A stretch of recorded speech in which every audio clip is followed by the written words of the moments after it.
Welcome to another episode of The Brand Called You, a podcast and podcast show that brings you leadership lessons, knowledge, experience, and wisdom from thousands of successful individuals from around the world. I'm your host, Ashutosh Garg, and today I'm delighted to welcome a very senior and accomplished professional from the UK, Mr. Trevor Merriden. Trevor, welcome to the show.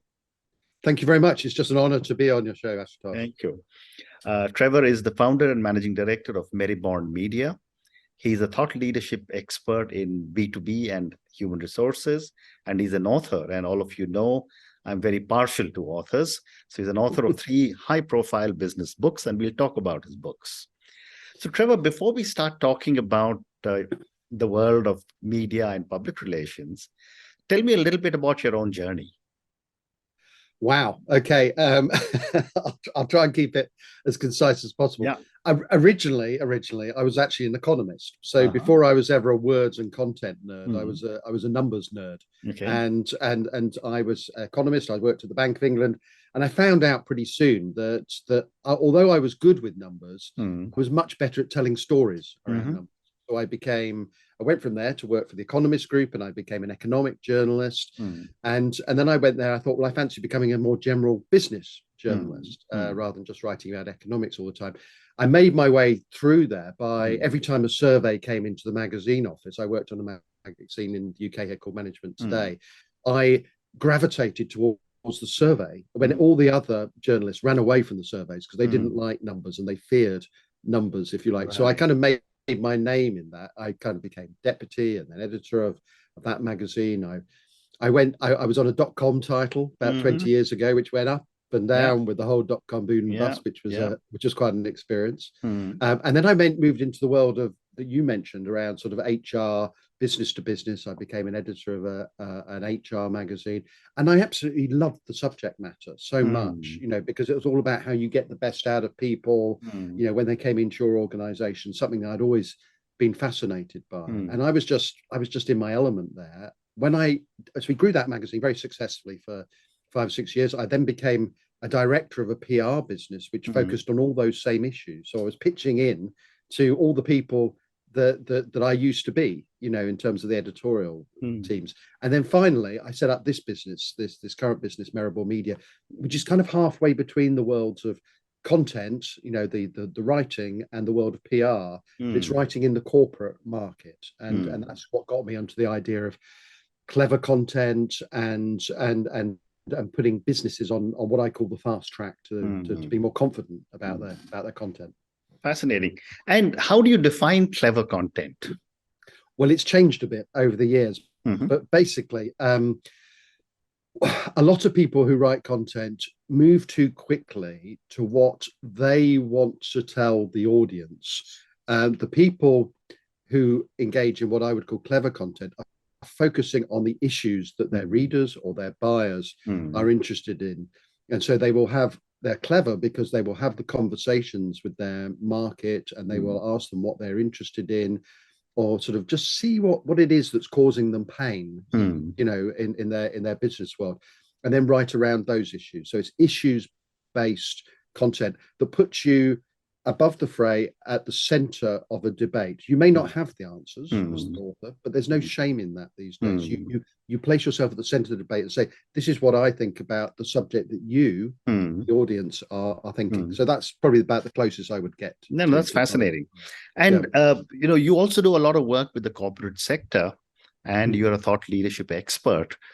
What are the areas that you work with when you are assisting or advising corporates? Well, I mean, when I started the business, like many people who start a business, I would say I made the mistake of saying, have you got any work for me? And so I started writing, sort of doing just the writing. So I was writing the blogs, and then increasingly it became very obvious to me that a lot of businesses were really looking for thought leadership papers, some sort of collateral that they could actually use as a vehicle for their own marketing. Then I moved on from that a bit more when I was talking to people in order to produce this kind of high quality content. I realized that a lot of people were asking me to do something that may or may not fitted in with their content strategy. And so you kind of move up the food chain, and you're talking to more and more senior people, in the organization, something that I felt quite comfortable with, because because when I was on magazines, things like that, I was frequently talking to a CEO or a senior director, and so you then start to get involved in content strategy, and then from that you can actually make much better judgments about the kind of content and the kind of PR that they might need, you know. And I'm quite happy to say to people, actually, you've got a machine that's working perfectly well, and you just need to tweak a few things. Or I might say to them, you haven't really got a machine at all, and you need a strategy in order to have a plan in order to deliver on that plan. So it's gone from just writing to actually advising in a lot of cases now.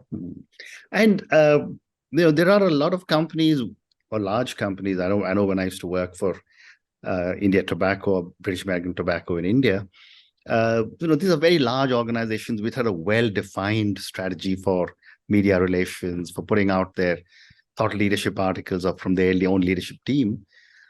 How do you support, say, medium-sized companies who want to start getting a presence, and at what stage of a challenge in a public relations matter do you get called in?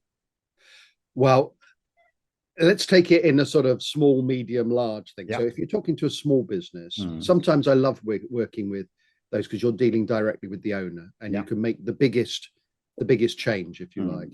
However, to be honest with you, they often have the smallest budget. Correct. And so if you move on to the medium budget, which is often medium-sized companies, which is often my sweet spot, where you are talking to businesses which have a budget, but you still on a personal kind of level with somebody senior in the organization, and you can affect a large, broad range of activities. When you're talking about the larger companies, I think I'm brought in more as the scalpel or the laser, that there's a particular area. They've got maybe perfectly good marketing people working for them, but they need a bit of help on the thought leadership paper, or increasingly their CEO or one of their senior directors may need coaching around the way they are presenting, or what they're talking about, and the messages they're putting out. So I get brought in very often with bigger companies where they have an idea of what they want to do, but they need somebody who's comfortable with senior people, sort of in actually dealing with specific things. Is that what you meant? Absolutely. And based on your experience, what are some of the common errors that you've seen a lot of people make? Crikey. The number one, I think, is this rush to talk about oneself before talking about the buyers. I think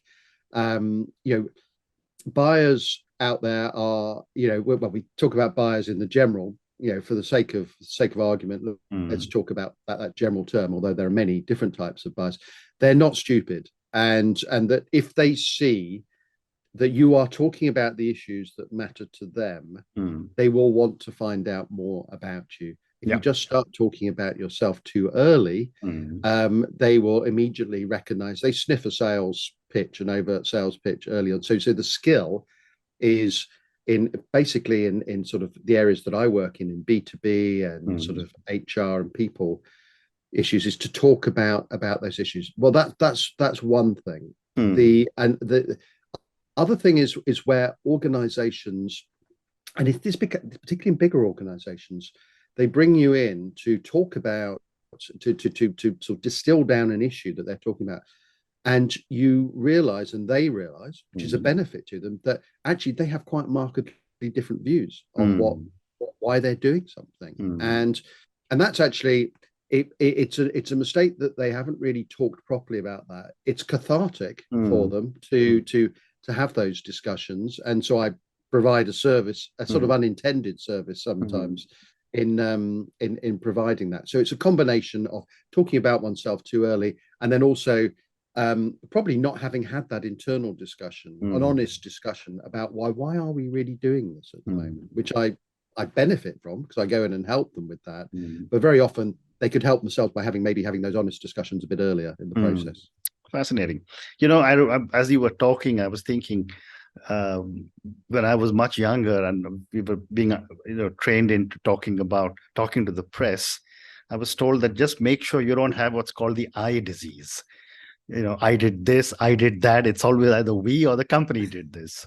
So you're so Yes, right yes, in what you just say that, people shouldn't be talking about themselves first. Thank you. yeah. The next question that I had from you was that, again, in the old days of magazines and newspapers and television, one of the things that used to be said was that always release bad news on a Friday and good news on a Monday. But in Yes. today's networked world of social media, it's a 24/7 world. What Yeah. are your thoughts on how does one handle such a highly interconnected world? It's a really, really good question. And I think, in the old days, uh, the, there was a phrase that went around. It's something in the UK government, for example, over here happened about sort of 15 years ago now, where somebody was caught out sending a memo to a colleague saying it's a good day to bury bad news. And I think it was a major public event going on at the time, and everybody's eyes were focused on that. Yeah. Unfortunately, of course, it got out, and so that person ended up resigning. The news, the bad news, became bigger than the good news, Yes. and so that just didn't work.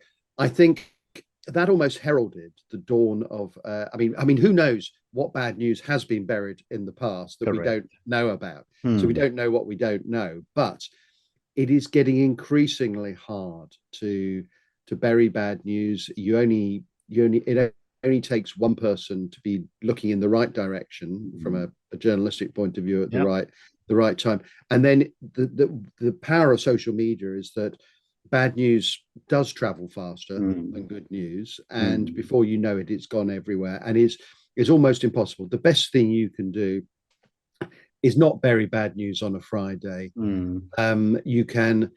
You can present bad news in a transparent and open and honest way to reduce the losses. And also, yes, of course, this part of the skill of working in PR is to manage the expectations around that before the news comes out. We're expecting a very tough budget, and there you go. For example, we are actually in this country we're expecting a very tough budget, but then when the budget comes out, and actually it's not quite as tough, but it's still tough. Then suddenly that almost seems like a piece of yes. So there's no hiding place really, or you should never assume there is a hiding place for bad news. You just have to be ready to talk about it. Yeah, quite frankly, and people value honesty and transparency far more than whether the news is good or bad. Absolutely. Thank you. What a great response.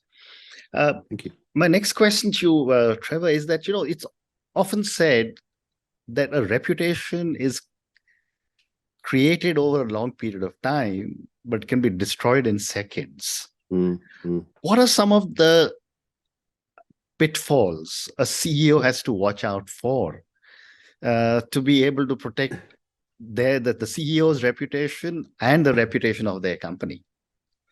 Well, I think it was Benjamin Franklin. I hope I've got this right. Who was talking about reputation as being almost like a china vase. That if you drop it, then good luck trying to piece it back together. Yes, because it's easily broken, but very, very hard to mend. So the honest answer is that once a reputation is damaged, it is very hard to recover. Probably asymmetrically hard versus an amazing reputation. Sort of coming back down to earth. What I would say is that any CEO probably needs to, at the same time they are considering any development or an event, to be thinking about the risk factors involved, almost like risk scenario planning about what may happen, and have an idea in their mind about if something happened, something went wrong, then what would they do? And the reputation management is sometimes about planning for the disaster scenarios. You see it very obviously in certain industries, like the airline industry, for example, where there will be a very clear pattern of what to do in a situation where the worst was to happen. In other less dramatic industries than that, there should also be so. So you always, plan for the worst, but be ready to but obviously then improve on that in terms of the way you deal and you handle. And there is reputations can actually be built on the back of bad news if it's handled correctly and with dignity and with openness. Interesting. And let me now move to technology. We're all going through such an incredible transition because of all the new technologies that are coming in. How is technology changing public relations, content, and communication? It relates really to the last question in that it's true that a reputation can be built or destroyed. Through good and bad PR. When you bring in social media, when you bring in technology and the spread of information, that is magnified sort of hundreds of times.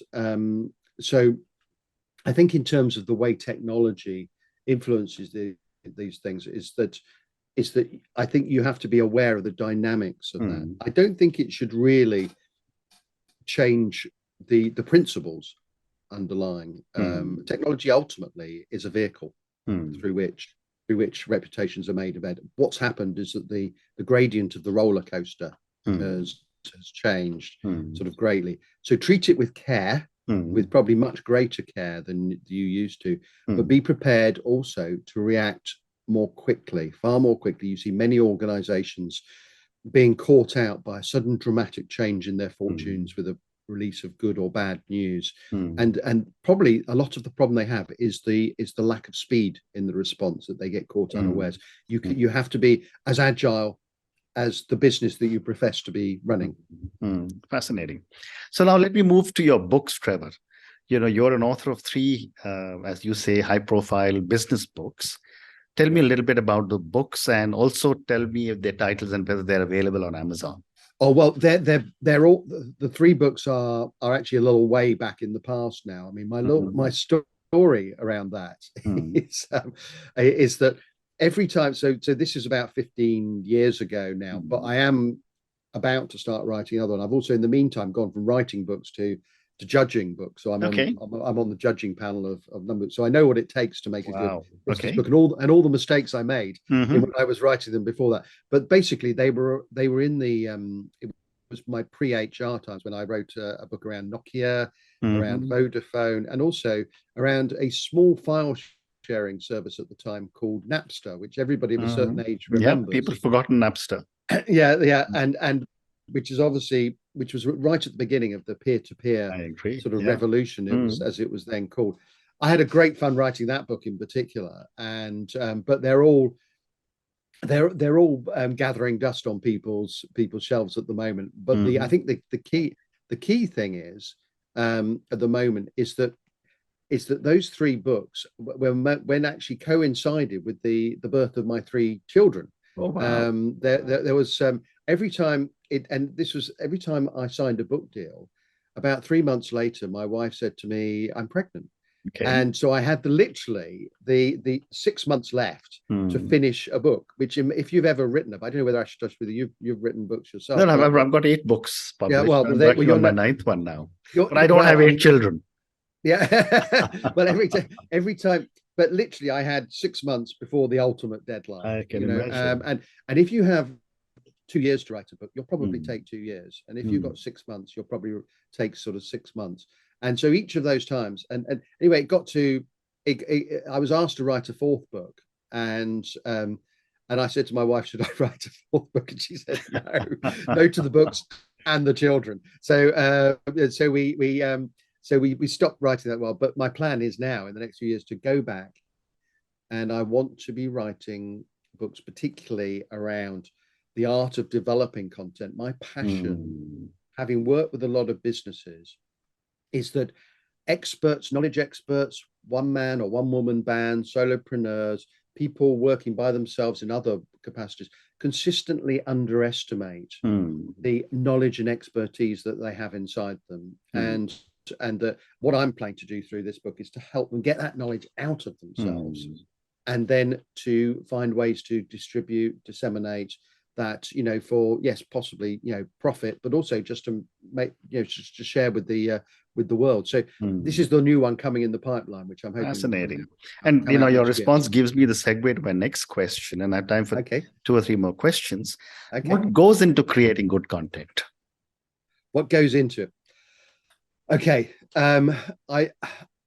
This has changed because it used to be that in the days of silos and a fragmented sort of world where somebody would say, he's senior or she's senior, they must know what they're talking about. Let's ask them to write a book, and they write a book.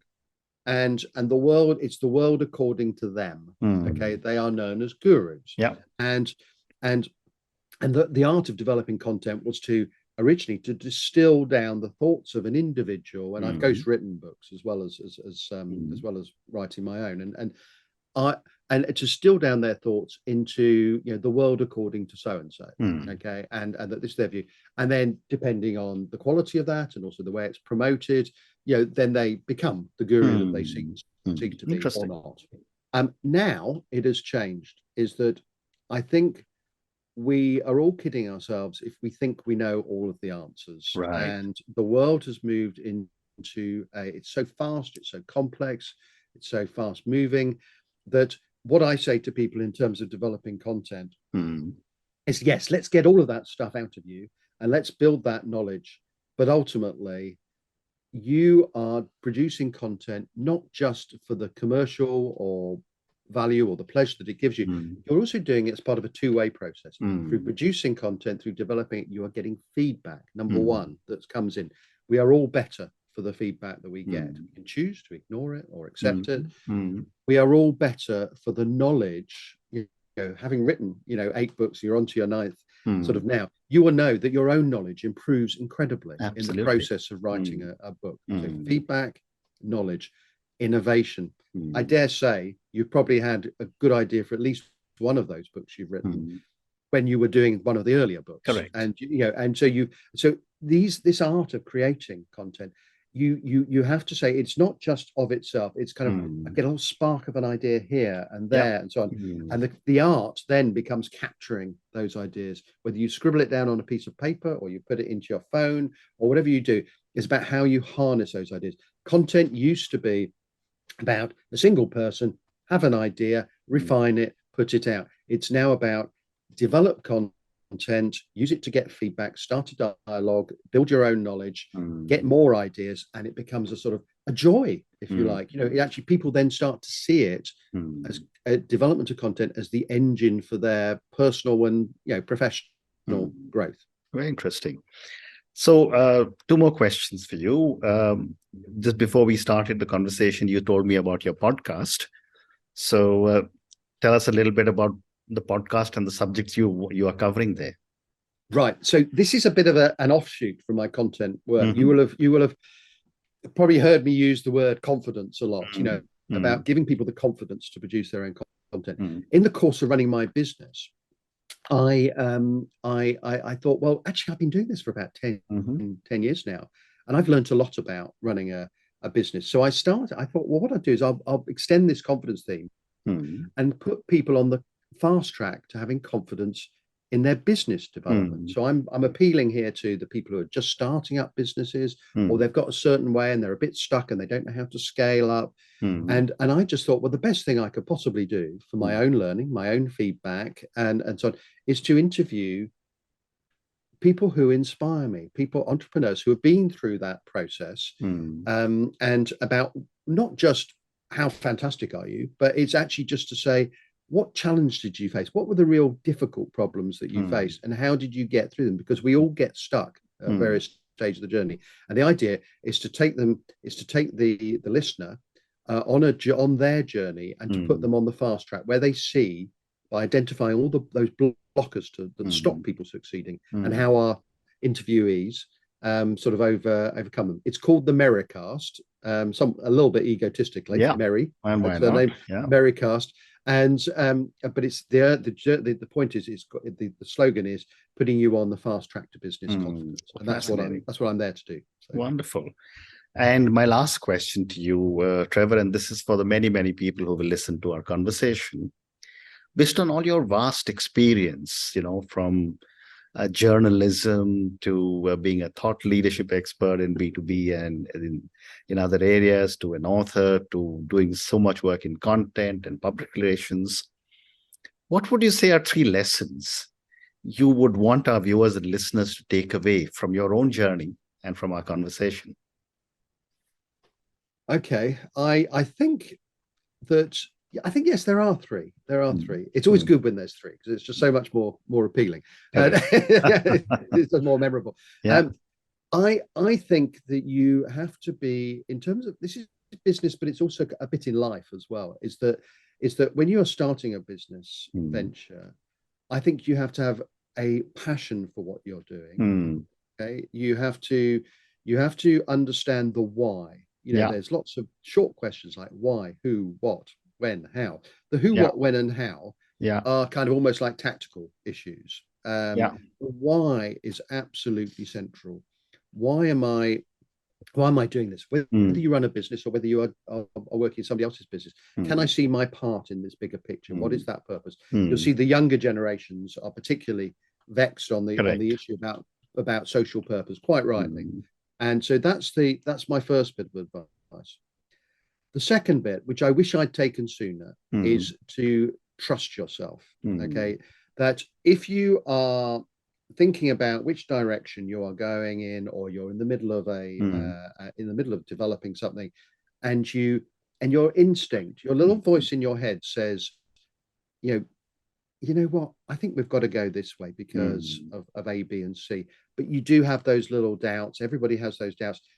I would say, on the whole, listen to the doubts, but then trust yourself and trust yourself that you are taking action. The third thing I would say, which is slightly different from trust yourself, is to believe in yourself. That's slightly separate, because what you are doing is that when you've made those, when you understand your purpose, the why, and you've trusted yourself, just to believe that you have the resources and the capability in yourself. And if you have a team, that you trust in your team to believe in them, that you are moving towards the right direction. I think the biggest thing that gets in the way of a lot of people succeeding as entrepreneurs or in life generally, it's a lack of belief in themselves. And if you've got the purpose and you trust, then you start to believe in yourself on an everyday basis, and you actually go to bed thinking, you know what, everything didn't go right today, but I think I handled it well. I handled it in a purposeful and value-led way, and I believe in what I'm doing. Well said. Well said. And on that note, and your 3 wonderful lessons, which is understand the why, trust yourself, and believe in yourself. Trevor, thank you so much for speaking to me. Thank you for talking to me about your own journey, about Merriborn Media, about clever content, about public relations, some of the challenges people face when they're handling external situations and how to handle some of those. Thank you for talking to me about your books and all the other things that you're doing with your books, and also your podcast. Thank you again, and good luck. Thank you so much. It's been an absolute pleasure to be on this wonderful podcast. Thank you. Thank you. Thank you for listening to the Brand Called You videocast and podcast, a platform that brings you knowledge, experience, and wisdom of hundreds of successful individuals from around the world. Do visit our website www.tbcy.in to watch and listen to the stories of many more individuals. You can also follow us on YouTube, Facebook, Instagram, and Twitter. Just search for the Brand Called You.